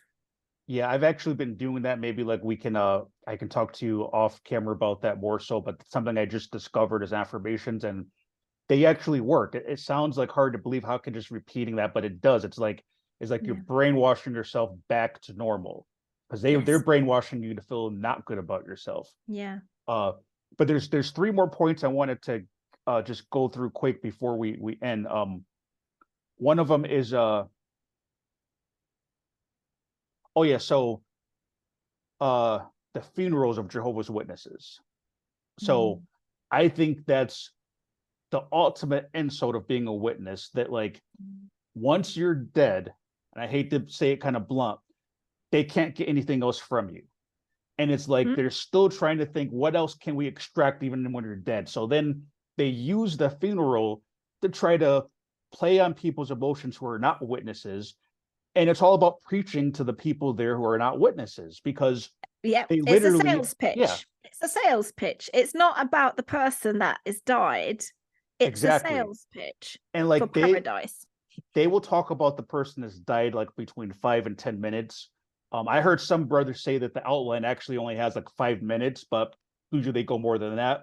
But they so they'll start off with like 5-10 minutes of talking about the person that passed, and the rest of it is like literally like preaching. So they go back to the Garden of Eden. Oh, what did Satan say to Jehovah in the Garden of Eden? And Adam, you know, they disobeyed. Like, and I've been to so many of those talks. Like, I don't even like. I hate those talks because it's the same scriptures, the same thing. I already know their belief on the Garden of Eden and why we sin, but like they go through the whole process. And the Bible clearly says, I think it's in the Ecclesiastes, how like there's just time for everything, time to laugh, time to do this, time to do that. So when a person died, I mean, come on, that's not being egotistical. That is a proper time to talk about the person who died in their life. That's not a time for preaching. The whole talk should be them. It's not it's not like, and do you even know too that it's so sick that like you're told when you're a brother you can count your service time. You know, so when a brother's giving a talk, they can count their ministry time before the people there who are not witnesses. So but it, like the last time I went to one of those talks, it really made me sick because literally the brother, he really did only spend like his opening introduction, like a couple of things. Oh yeah, the brother, he was and then even when they do talk about the person, it's all related to the religion.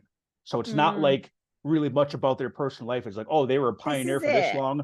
They learned about Jehovah there. Then the whole rest of the talk was you know, the Garden of Eden and you can see your dead loved one again and all this stuff. But that's to me how sick it is, because it's like I feel, and the brother giving the talk, he's just following directions to the outline. But I feel like from the organization, to me, reveals how they really feel about you. You're a piece of garbage. You're nothing to them. When you die, the only thing they're thinking of, oh, you know, we can use this opportunity to get more members of it. We don't care about we can them. recruit. We can use it as a recruitment fair. Yeah. Because people that are not witnesses will feel compelled to come to the Kingdom Hall for the funeral, because they'll be like, well, it's their church. even though it's never called that. And I agree. I heard, disturbingly, since I left, that they'd even said not to talk about the person at all at the funeral. I really hope that's not true. I got to look because, into that. yeah, I really hope that's not true. I hope that that's not true and somebody just said it in jest. But I agree with you that the funerals, again, are, because I always looked forward to finding out something about the person. How many, how many siblings they had, how many children they had, where did they possibly work, what education did they get, because you don't really know those things about your brothers and sisters in the organization. And I remember that there would be a few little snippets that would be interesting, like you said, a couple of minutes, and then it would go into all the formulaic usual script. And really and truly, I think funerals should include eulogies. It should include an opportunity for children and grandchildren to talk about the persons that deceased.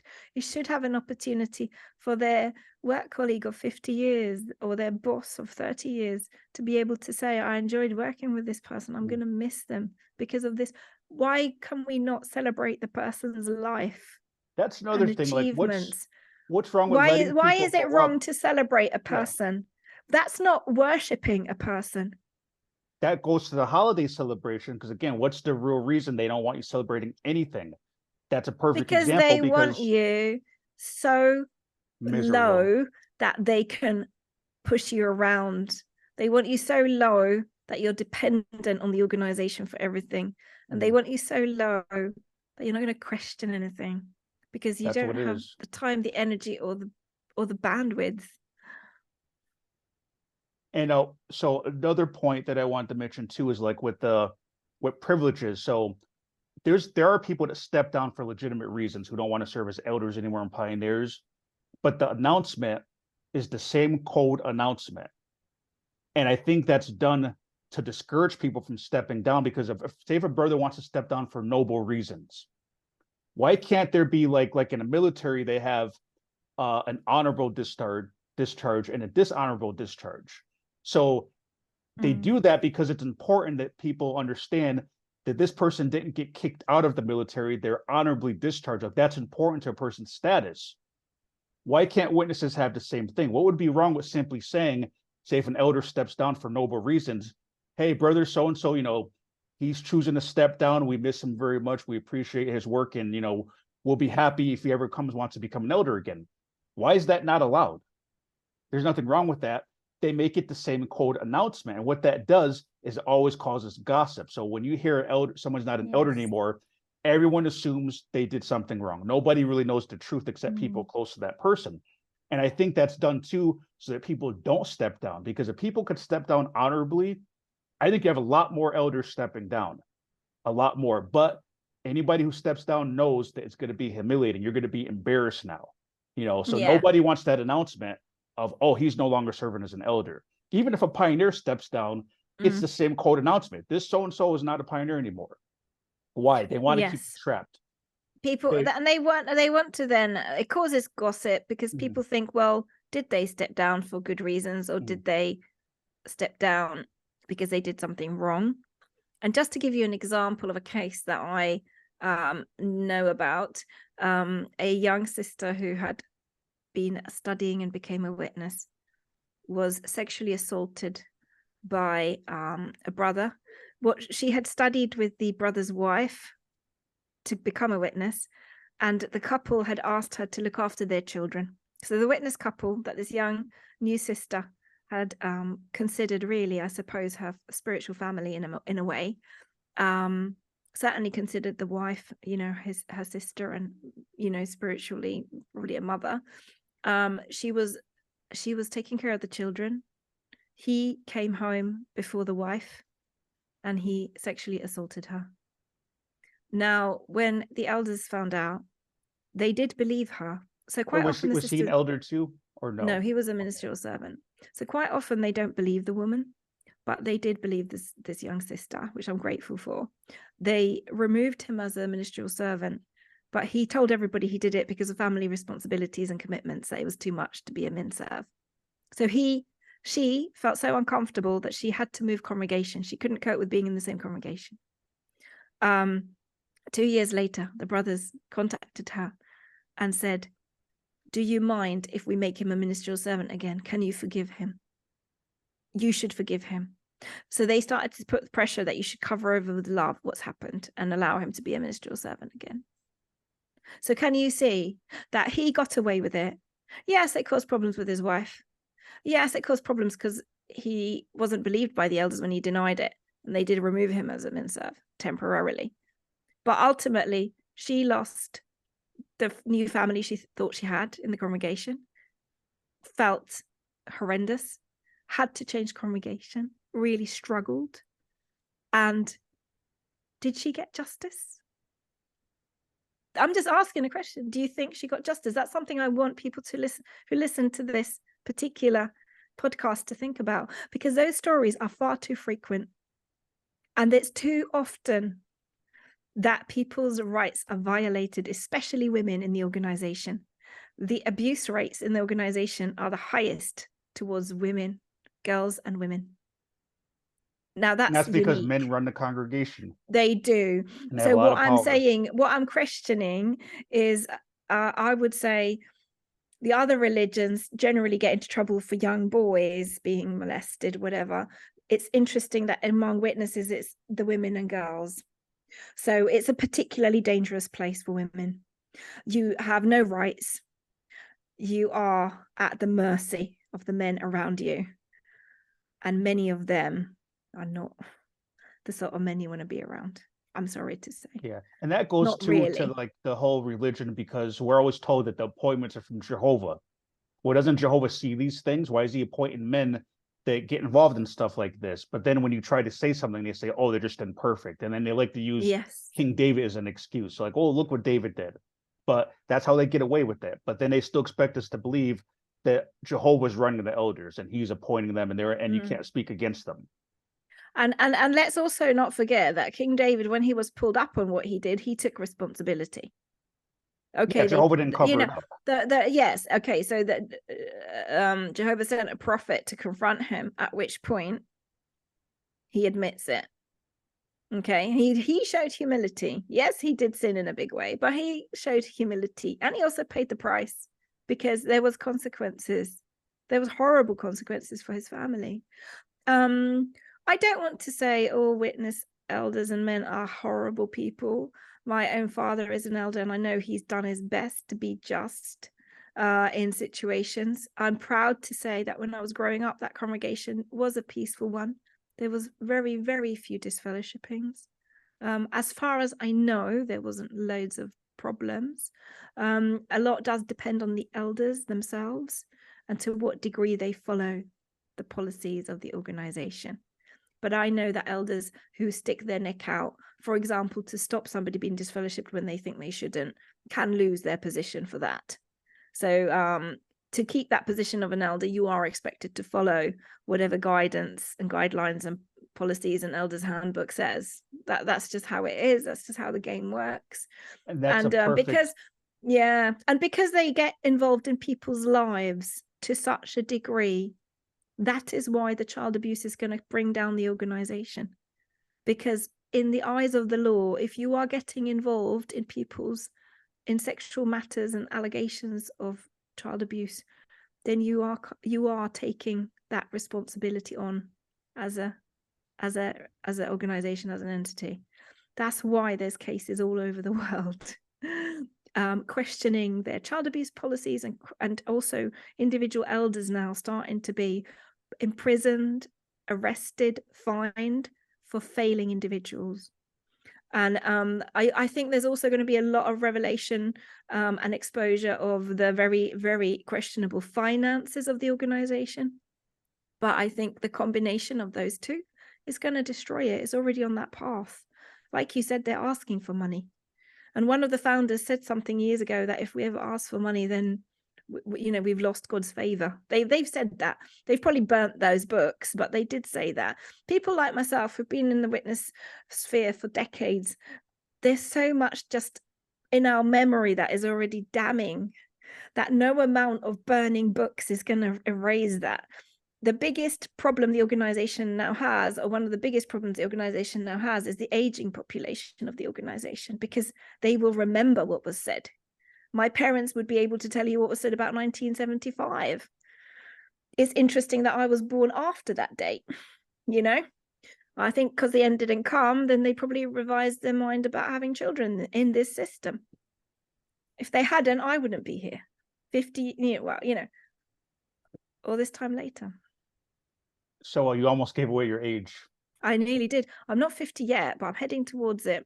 And I was actually thinking, because I didn't really mark my birthday this year, I did think to myself, I'm just going to wait until I'm 50 and have like the biggest party ever. So one thing you Okay. said segues perfectly to my last question is the real reason that they don't want women advancing in the congregation. You know, and you talked about policies and things like that. So my take on it is that I believe that I think women are emotionally smarter than men, and I think that a woman elder is not going to do something wrong because the branch said so.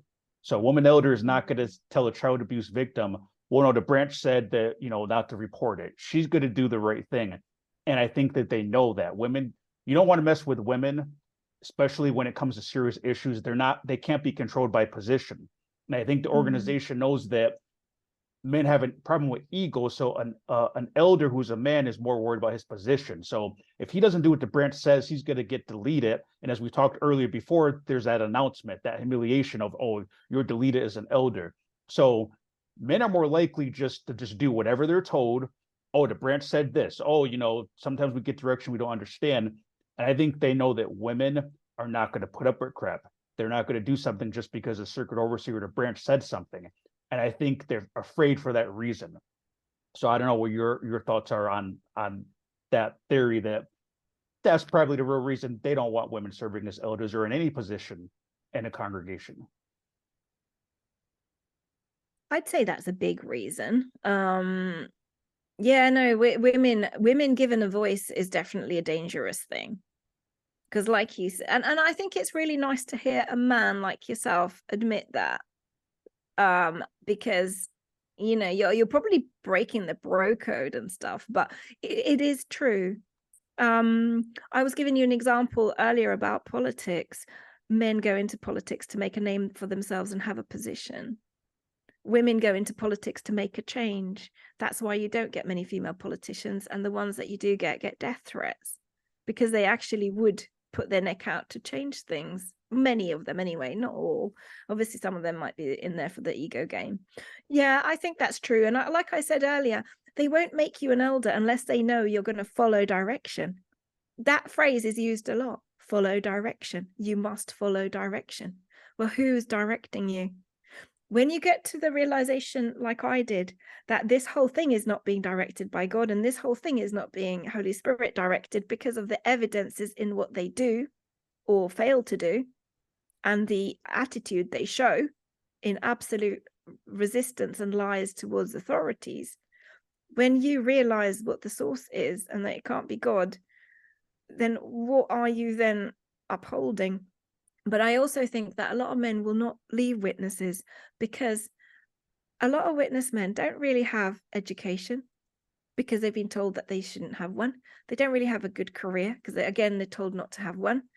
Just something enough to, look after their family just about. So if they leave the organization, they lose that status that they've managed to get. So I think a lot of them know it's crap. Because how can you, for example, the conversation I had with the two elders before I left, I said many things that would possibly make a witness question or think. And I can tell you now that the more senior of the two men didn't even blink. He'd heard it all before. So goodness knows what else he knew. But he's happy to carry on. Why? Because he has status.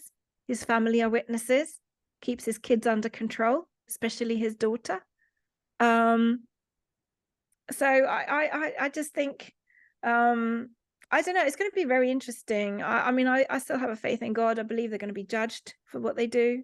If you're an elder and you've not reported a child abuse case, if you're an elder and you've covered up child abuse because there wasn't another witness, to it, the two witness thing. If you're an elder and you disfellowshipped somebody and they subsequently committed suicide, you are blood guilty. You are. In God's eyes, you will be held accountable. And what are you going to say to him? What are you going to say to Jesus when you're judged? Oh, but the elder's handbook said this. Oh, but I phoned the service department and they gave me advice. An anonymous brother in the service department told me not to report it. That's what they're now giving as excuses in court when decades later, elders are being hauled into court because they have failed to protect a child abuse victim or believe the victim and do something. They're now giving that as an excuse. I was following direction. I was following whatever the service department told me to do. And the court judge is saying to them, that is not a sufficient reason for you to not do your duty as a human being of protecting another. That's probably why they change the elders book so often. They keep revising it, probably because of stuff like you're saying. They got to then after court cases. The revisions how can a book like do that be changed that often? The elders hand, it should only be written like once or twice in the last 50 years. It seem like they change and update it like every couple of years. They have to change something. Yeah, because there's been another court case. I've seen something really disturbing in the latest elders book. Somebody sent me something on Facebook, like, because people leak things online, and it said something like, I don't know what the policy was before, but it basically said that if a witness commits suicide, it's up to the body of elders if the Kingdom Hall can be used for their funeral. Like, what? Like, what does it matter if they committed suicide? That would be a problem. Like, oh, he committed suicide, so you can't have a funeral. Like, that's like you're punishing a witness that commits suicide.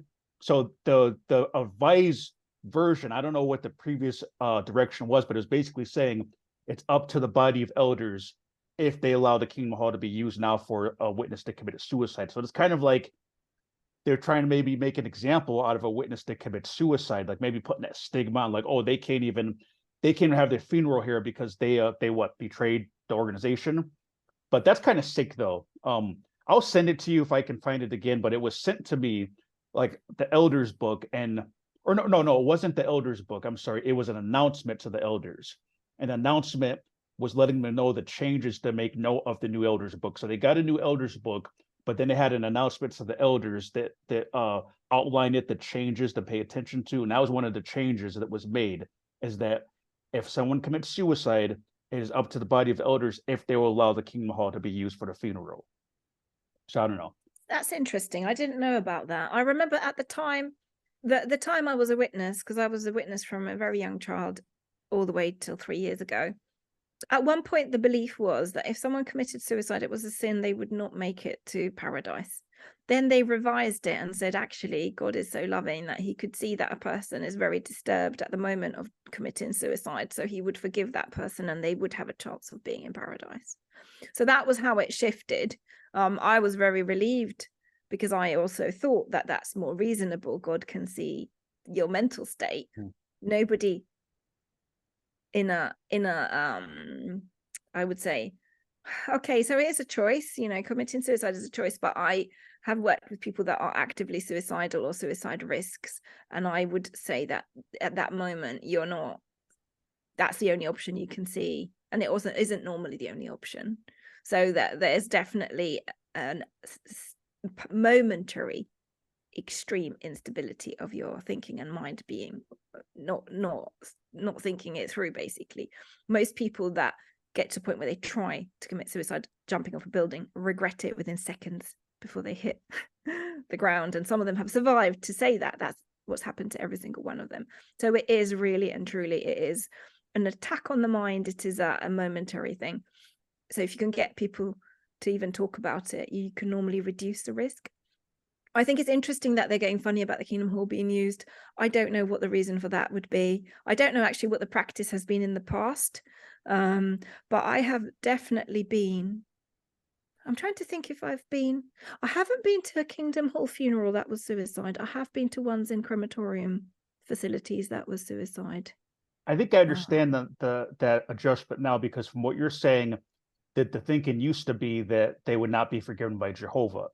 So maybe there are elders or congregations that were still maybe having that mindset of, well, you can't use the hall because he committed a sin. He's, like a disfellowship person. Maybe that's how they think about it. So maybe they had to make an announcement saying that Well, it's each body of elders if they want to allow the kingdom hall to be used. Maybe because of that old teaching or something. So they're making it Yeah. still making, I guess, for the elders to decide. Yeah, because a lot of the teaching, I think, is dependent on who's on the writing committee that Yeah. day, who's on the writing desk that day, what they look at and what they decide to write. Because sometimes the articles can vary wildly within just a couple of years. And they will go back and forth because they might say something and then, oops, the result is not what they expected or were hoping to get. So then they go back and change it. But all of that, I'd say there's two problems there. One is, can you really claim to be having God's direction if you're going back and forth with things all the time? Is your revelation truly Holy Spirit revelation? I don't think so. And the other thing is that it's a way of manipulating the situation and people endlessly and keeping people on their toes. And I suppose a way to make very, very repetitive material slightly more interesting is to keep changing it a bit as well, because then we can all get excited about the new light.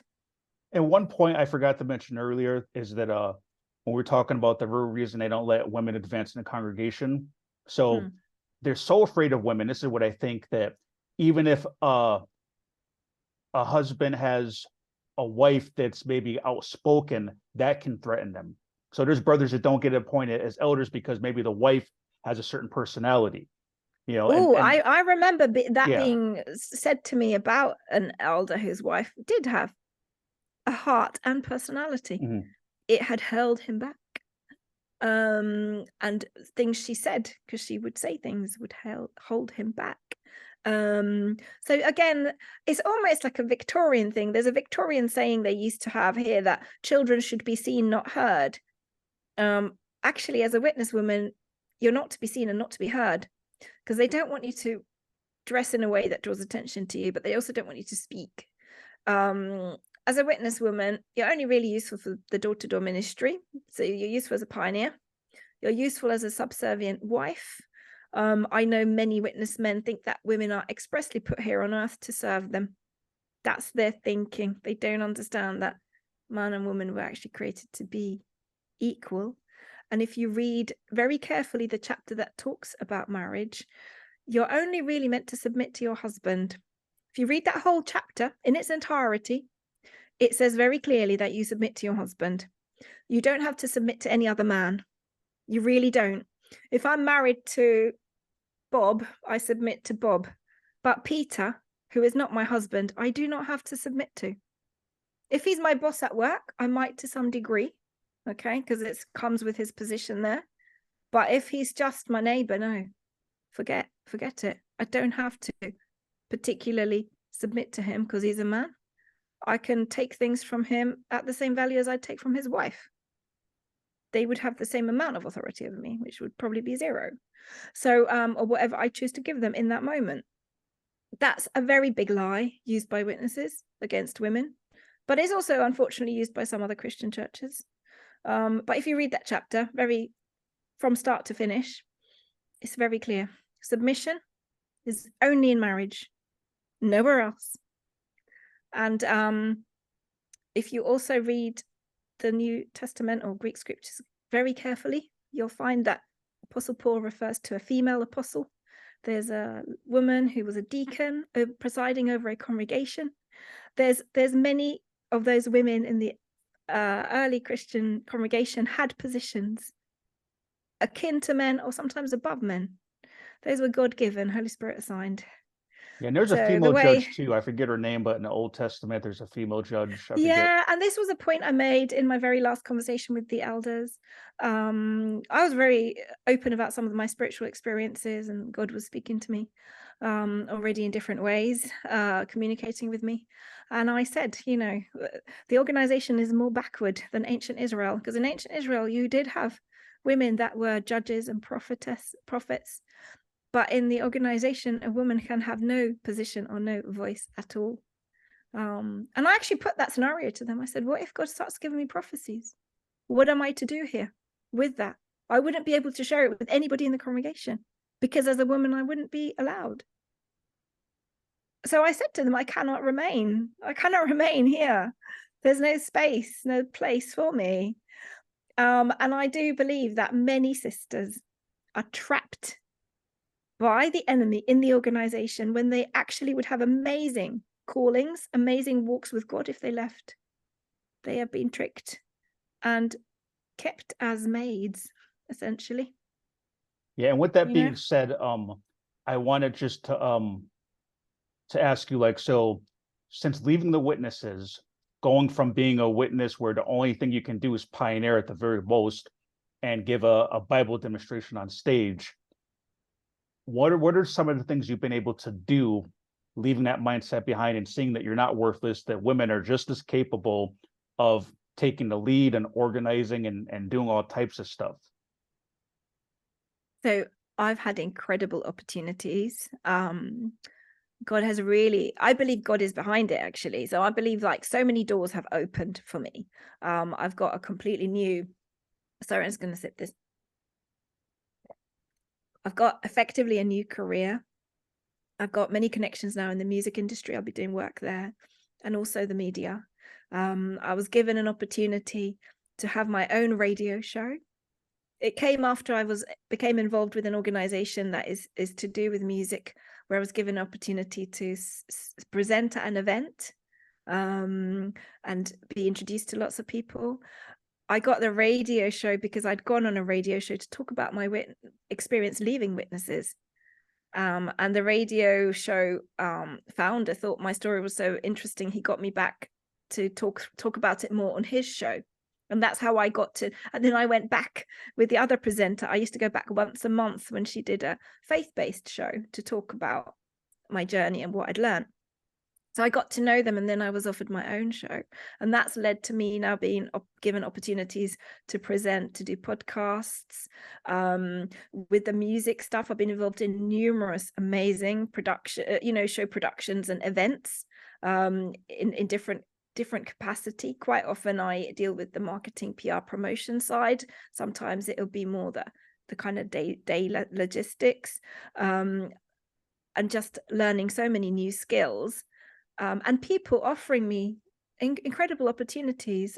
I just did a presentation at the weekend on ethics to an audience of public sector professionals, and the organization that provides them training was so impressed with my presentation that they've asked me to come back to future events and training days to essentially talk on different subjects. So again, like I said, my years as a witness were not totally wasted. I learned to speak clearly, present myself, be persuasive, all the things you learn in the theocratic ministry school are now actually giving me lots of opportunity. But the exciting thing is that I'm getting the platform to speak, to explore subjects, talk to interesting people, and speak. And actually, just the other week, I was on one of the main broadcast channels here in the UK. I was on ITV Tonight Show. I wasn't actually talking, it's a news feature program. I wasn't talking about being a witness, but I was talking about the fact that I've had a long-term chronic health issue and the problems that's caused me in terms of getting the right kind of work. So I was able to talk collectively for people with long-term sicknesses in this program.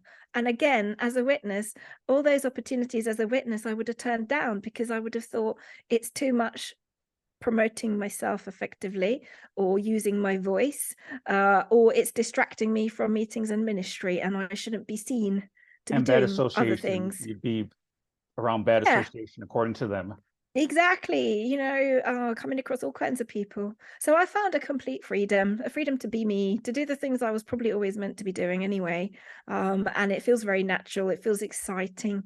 There's a ton more new things coming next year. And I'll be doing more stuff in the XJW thing as well. So yeah, so it's all opened up in a good way. Yeah, and I think you made a nice point when you talked about it feels natural, all the things you're doing, because natural is normal, but Jehovah's Witnesses, they take natural from you. They make you feel unnatural. And a lot of situations, a lot of social settings, they try to mold you and they make you feel like, oh, this is Jehovah molding you. Yeah, it's uncomfortable, but it's Jehovah. You're hanging out with people you don't like, people that are toxic. People get stuck in bad marriages. It doesn't feel natural, but then you're told that, oh, you're suffering because Satan's after you. Like, oh, Satan's mad. So anything goes wrong in a witness life, Satan's mad. That's what, oh, he's mad because you're pioneering. So keep doing what you're doing, keep suffering because Satan is just bad. and that's how they live. But it doesn't feel It's natural. It's terrible, you know. And I always wondered, like, when you get baptized, they say, "Oh yeah, everything is going bad because Satan's bad." Maybe everything's going bad because you're going against your own grain. You're molding to somebody who you're not, and yeah, like that's it's. I mean, Satan could have a part of it because in a sense you're getting baptized to Satan, is what I believe. But you are. yeah, That's the ironic thing. But you know, he doesn't treat his people well. He knows that many witnesses genuinely are seeking God. They are dangerous people to him. He wants them broken. He wants them miserable. He wants them sick. He wants them poor and powerless. Powerless to do any good for anybody or to fight him. And isn't it interesting how powerful the organization makes Satan? yeah, Now he's that just as powerful as God in a sense. Like if oh, you, Satan gets yeah, credit for everything. I mean, mm, Satan gets credit for everything. He's constantly mentioned. You would think he's all over the place. He can't do that. He can only be in one place at one time because he's a limited creature. he's definitely God talked is about more than God. Jesus. That's for sure. You hear God is about Satan all the omniscient, time. omnipresent. Satan is not. Mhm. And I think it's interesting because, in all honesty, Christians at large barely talk about him. They will sometimes mention him. They're aware of the fact that he is opposing genuine Christians and people who are genuinely seeking God. I do think some witnesses are very genuine, but they're basically just locked into the wrong place.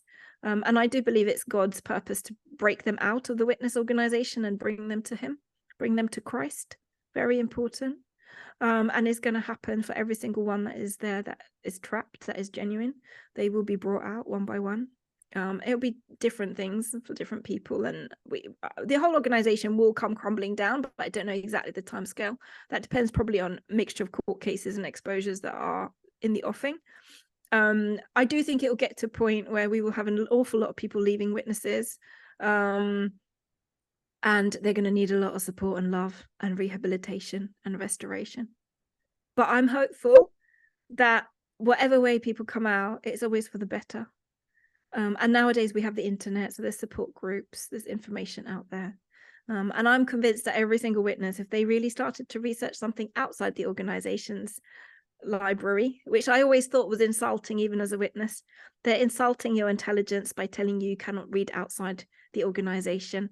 Why do they say that? Because they know you're going to stumble across information that will make you Christian, and that's not allowed. You're not allowed to Christian.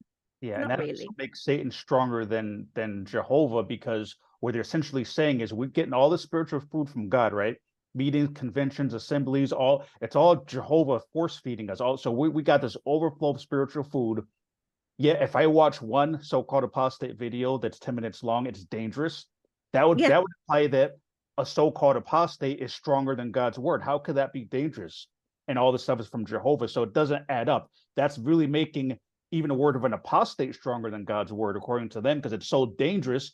How is all that spiritual food going to just go down the toilet if I watch something or look something up? The truth should be able to stand on its own if it's the truth, you know. So Yeah. And it the crazy thing is they want you to go and talk to people on the doors. Now, people on the doors will have all kinds of beliefs and they will have yeah. all kinds of information, and some of them will question you just like a so-called apostate would. So they are, on the other hand, sending you out there to the wolves, and on the other hand saying, but yeah, we don't want you to actually research, have any knowledge. It doesn't make sense. It's just another tool to try to keep their crumbling ship afloat from sinking. That's what it is. Yeah. But I want to thank you very much for coming on my channel. I'm obviously not a podcaster. That's not my strength, but I'm glad that you were my I think first you will guest. be. I think very shortly. I think Quinn very shortly you're going to have a thriving channel and a podcast and everything else you want. Well, you see, that Jehovah's Witness training of like doubting myself already. You know, like I'm not gonna accomplish anything, but no, I appreciate you coming here and taking the time. And is there anything? So I'm going to put a link to your videos, which will lead them to your YouTube channel. But is there anything else you want to mention if your work or radio show, if anybody wants to find that? Yes, so my YouTube channel is called Faith Hope Future. In addition, you can follow my Instagram. I put Instagram and Facebook. I do put things on, and it's public. It's Sam Radfo. I would say my final word for everybody is, and this is something that that US coach that I mentioned earlier, who has the training program, Rodney Allgood, this is something he said to me, or one of his things he says it in, and it really impacted me when I left the organization. He said, people on their deathbed do not regret having tried something and failed. What they regret is never having tried. And that really made an impression on me.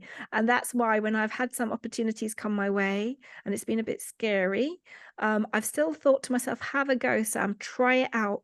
The worst thing that's going to happen is you discover you're not good at it, or that you have to get some training or learn some new skill to be able to do it. Mhm. So keep an open mind. And the other thing I want you to think about is, if another person can do it, why couldn't I not do it?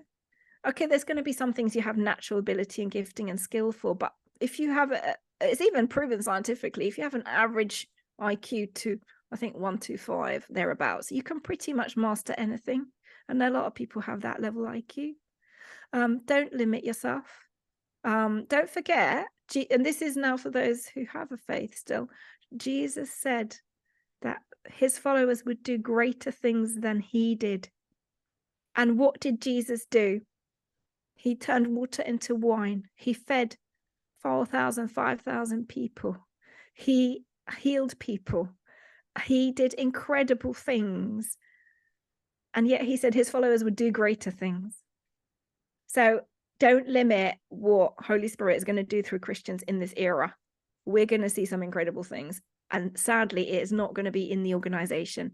It might be among some of those that leave, because I know some of them will have incredible giftings and callings on their lives for God's kingdom, not for the Kingdom Hall or Jehovah's Witness organization, but for the real God's kingdom. And that's going to be exciting. Yeah. So again, thank you again. And maybe when you do finish your book, we can have another podcast where we can get into some of that deeper stuff that's going to be in your book, the really deep stuff. Thank you. And I'm glad I mentioned it, because it is mostly written. I need to get some help editing it and the final bits done. And I'm actually really planning to do that in the next couple months. So yeah, putting it out there. Okay. So yeah, thank you again. And I look forward to our next meeting. Thanks, Quinn.